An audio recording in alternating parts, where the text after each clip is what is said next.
తాగే నీళ్ళ దగ్గర నుంచి తినే తిండి వరకు కల్తీ, కల్తీ, కల్తీ, కల్తీ. ఒక్కటైనా ఇది జెన్యూన్‌గా ఉంటది. కల్తీ ఉండదులే అని చెప్పి ధైర్యంగా తినలేము. పెద్ద పెద్ద రెస్టారెంట్‌లకు పోయి తినాలి అన్నా, కుళ్ళిపోయిన కూరగాయలు, కుళ్ళిపోయిన మాంసం పెడతారని చెప్పి రిపోర్ట్‌లు చూస్తూనే ఉన్నాం.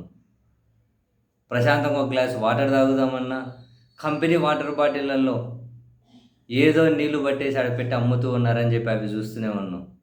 ఏవో పెట్టి అమ్ముతూ ఉన్నారని. ఒక్కటంటే ఒక్కటైనా ఒక పండు కొనాలన్నా మొత్తం వాటికి కెమికల్ ఇంజెక్షన్స్ పెట్టి అమ్ముతున్నారు అని చెప్పి ఇటువంటివి వింటూనే ఉన్నాం. ఒక్కటైనా గనక ప్రశాంతంగా తినగలుగుతామా ధైర్యంగా? కానీ ఘనతకెక్కిన మన ప్రభుత్వాలు వీళ్ళు వాళ్ళని ఎవరైనా గానియండి. రాష్ట్రమని కాదు దేశాన్నే తీసుకుందాం. ఘనతకెక్కిన మన ప్రభుత్వాలు కనీసం తిండిలో కల్తీని నివారించడం కోసం స్ట్రిక్ట్‌గా ఒక ఫ్రేమ్‌వర్క్‌ని గాని సిద్ధం చేసి పెట్టలేకపోయాయి. కాదు. తిండిలో కల్తీని నివారించడం కోసం. ఇప్పుడు ఆంధ్రప్రదేశ్‌లో కొన్ని రోజుల నుంచి చూస్తూ ఉంటే కల్తీ మద్యమట. పెద్ద పెద్ద బ్రాండ్ ఏమంటారు ఫారిన్ విస్కీ బాటిళ్ళల్లో పెద్ద పెద్ద పేరున్న విస్కీ బాటిళ్ళల్లో ఏకంగా కంపెనీలు పెట్టి ఎంప్లాయీస్‌ని రిక్రూట్ చేసి కల్తీ మద్యం తయారు చేసి వైన్ షాపులతో, బెల్ట్ షాపులతో, డాబాలతో టై అప్ అయి అమ్ముతున్నారట. అదిగో మొన్న మొలకల చెరువు అన్నారు, నిన్న ఇబ్రహీంపట్నం అన్నారు, మొన్న పాలకు ఒక్కో దగ్గర వరుస పెట్టి ఒక్కసారిగా భయమేసింది. ఎందుకని? మామూలుగానే మన మన లిక్కర్ తాగుతూ ఉంటే నాశనం అయిపోతారు. ఇప్పటికిప్పుడు నాశనం కాకుండా లాంగ్ రన్‌లో లోపల తినేత్తుంటాయి. లివర్‌లో, కిడ్నీలో, కళ్ళు నాశనం అయిపోతాయి. అందులో అయితే అనుమానం లేదు. మామూలు లిక్కర్ తాగితేనే. ఇప్పుడు ఇంక కల్తీ మద్యమట. అది తాగిన వాళ్ళ పరిస్థితి ఏంటి? అంతంత అంతంత డంపులు మేస్టరు. మొలకల చెరువులో ఎంత పెద్ద డ్రంపు, ఇబ్రహీంపట్నంలో ఎంత పెద్ద డంపు రోజుకో దగ్గర బయటపడుతూనే ఉన్నాయి. అది తాగిన వాళ్ళ పరిస్థితి ఏంది? ఏమైపోతాయి ఆరోగ్యాలు? నాశనం అయిపోతారు కుటుంబాల పరిస్థితి ఏంటి?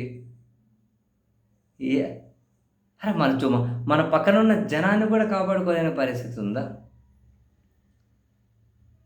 లిక్కర్ తాగకండి అని చెబితే ఎవరు వినే పరిస్థితి ఉండదేమో. అని తాగితే తాగినారేమో కనీసం కల్తీ లేనిదన్నా తాగండి అని చెప్పి ఎట్లా వాళ్ళలో అవేర్‌నెస్ తీసుకురావాలి? ఏం చేయాలి? ఏది కల్తీ ఎవడికి తెలుసు? ఏడాడున్నాయో ఇంకా ఏడ బయటపడలేదో. ఇంకేడున్నాయో బయటపడేటివి. ఎట్లా జనాలు బతకాలి? ఈ లిక్కరే దరిద్రమరా బాబు అంటే ఇందులో మళ్ళీ కల్తీ అంట.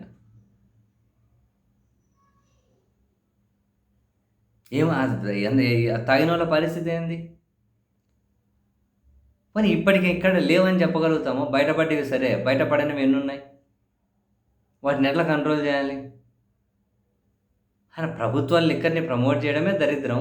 కానీ ఆ పని చేస్తున్నారు. కనీసం అక్రమ మద్యాన్ని గాని ఏమనంటే మేమే పట్టుకున్నాం, మా ప్రభుత్వమే కదా అరెస్ట్ చేసింది. ఆధిపత్య పోరులు బయటకొచ్చాయి. మరి ఇన్ని రోజులు అమ్మకు దొప్పిండేది? అప్పుడేం చేయాలి? ఇన్ని రోజులు అమ్మకు దొప్పింది. అంత తయారు చేస్తుంటే కనీసం బయటకు గాని న్యూస్ రాలేదా? అన్ని రోజుల నుంచి తయారు చేసుకొని కోట్లకు కోట్లు దొబ్బేతుంటే డబ్బులు, జనాల ఆరోగ్యాన్ని గుల్ల చేసి పెడుతూ ఉంటే. మీద కుటుంబాలు ఆధారపడి ఉంటాయి. తల్లి, తండ్రి, అన్న, అక్క, చెల్లి, భార్య, పిల్లలు ఆధారపడి ఉంటారు. ఇటువంటివన్నీ తాగి చేసి ఏమైపోతుంది ఆరోగ్యం నిజంగానే. మీకు ఎప్పుడైనా ఇవన్నీ చూసినప్పుడు భయం వేస్తుందో లేదో తెలియదు కానీ నాకైతే భలే భయం వేస్తుంది. ఏంట్రా బాబు ఇట్లాంటివన్నీ తాగి ఏమైపోతారు జనం అని.